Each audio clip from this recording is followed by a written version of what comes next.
Hello दोस्तों, नमस्कार। Learning with each other YouTube channel में आप सबका हार्दिक स्वागत और अभिनंदन है। दोस्तों, यूपी बोर्ड कक्षा 10 की विज्ञान विषय से संबंधित पिछली वीडियो में हम लोगों ने प्रकाश के बारे में बात की थी। हमने प्रकाश की परिभाषा देखी थी और गोलीय दर्पण के बारे में कुछ सामान्य परिभाषाएं थी, उनको जाना था। उसी क्रम में पहले हम देख लेते हैं, पिछली वीडियो का थोड़ा रिवीजन कर लेते हैं, उसके बाद आगे आज बात करेंगे। तो दोस्तों, पिछली वीडियो में हम लोगों ने प्रकाश के बारे में क्या क्या देखा था। पहले हम लोगों ने प्रकाश की परिभाषा देखी थी कि प्रकाश एक प्रकार की ऊर्जा है जो वस्तुओं को देखने में हमारी मदद करती है। जब प्रकाश वस्तुओं पर पड़ता है तो वस्तुएं प्रकाश को परावर्तित कर देती हैं, और जब यह परावर्तित प्रकाश हमारी आँखों तक पहुंचता है तब हमें वस्तुएं दिखाई देती हैं।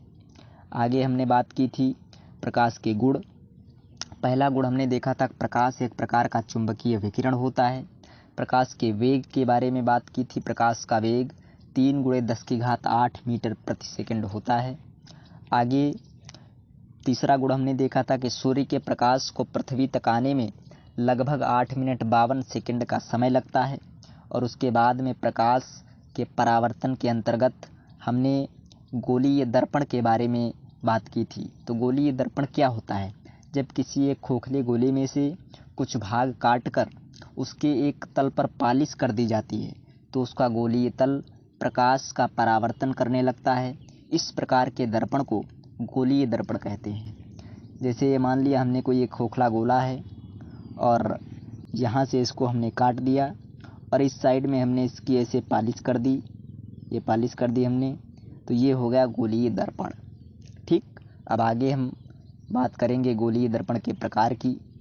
गोलीय दर्पण के प्रकार, तो गोलीय दर्पण 2 प्रकार के होते हैं। पहला होता है अवतल दर्पण और दूसरा उत्तल दर्पण।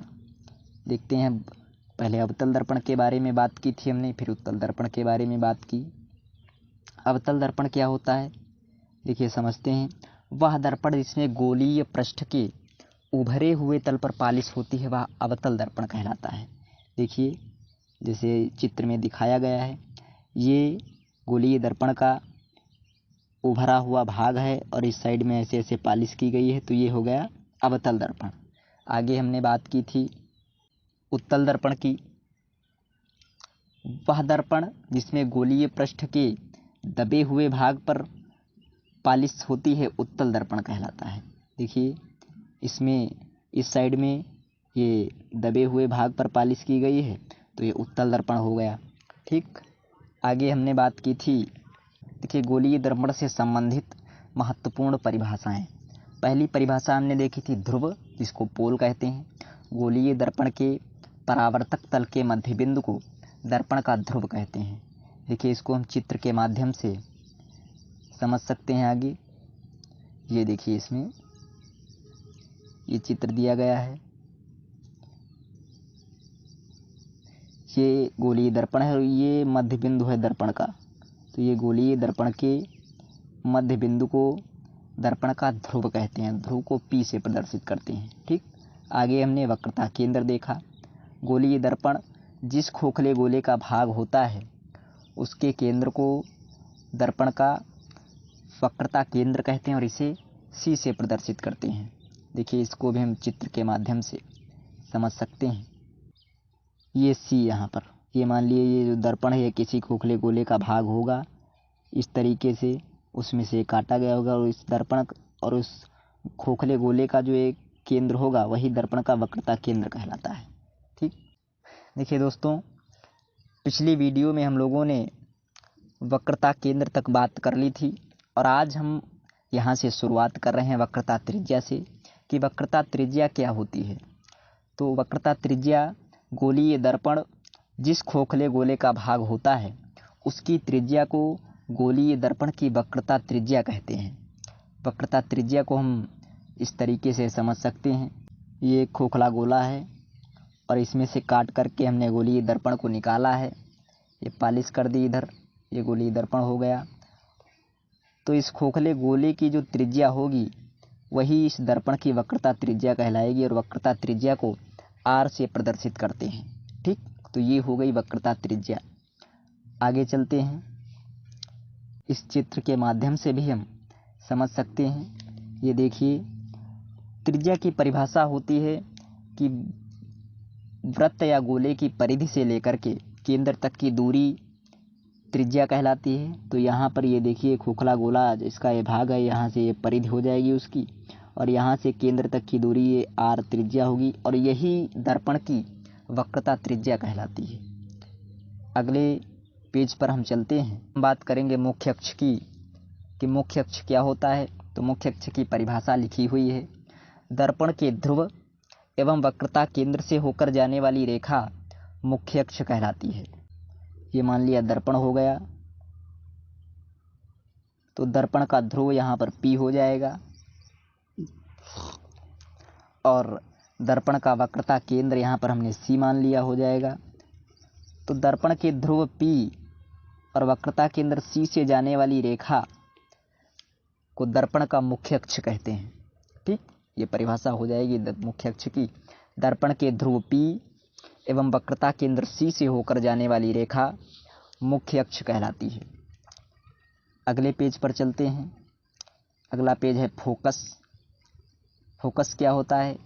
मुख्य अक्ष के समानांतर आने वाली किरणें दर्पण से परावर्तन के पश्चात मुख्य अक्ष पर जिस बिंदु पर मिलती हैं अथवा जिस बिंदु से आती हुई प्रतीत होती हैं उस बिंदु को दर्पण का मुख्य फोकस कहते हैं।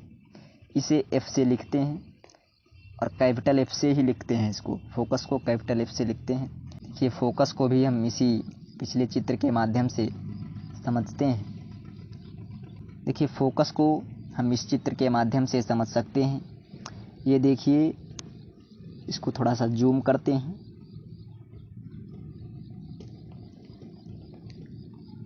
मुख्य अक्ष के समानांतर, देखिए ये मुख्य अक्ष हो जाएगा और इसके समानांतर आने वाली किरणें जिस बिंदु से जाती हैं या जिस बिंदु से जाती हुई प्रतीत होती हैं, देखिए यहाँ पर आभासी किरणें हैं, ये आती हुई प्रतीत हो रही हैं, तो जहाँ पर ये मिलती हैं आपस में वही F होता है, फोकस कहलाता है। ठीक, तो परिभाषा में भी यही लिखा हुआ है।